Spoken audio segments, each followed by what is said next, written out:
हो सर. ज्योती आणि मी सोबत आहोत कॉलेजमध्ये. तशी ती 2 वर्ष ज्युनियर आहे मला.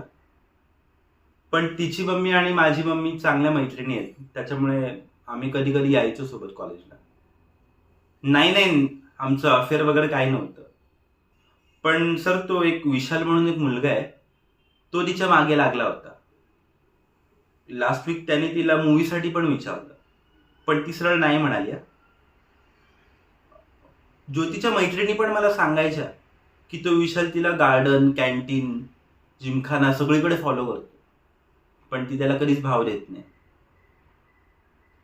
सर कॉलेजमध्ये तो पण मला रागाने बघायचा, मी तिच्यासोबत असायचो म्हणून असं जाणवलेलं मला. पण मी इग्नोर केलं. कारण मी सिनियर आहे कॉलेजमध्ये आणि अख्खं कॉलेज मला ओळखतं. त्यामुळे तो माझं काहीच वाकडं करू शकत नव्हता.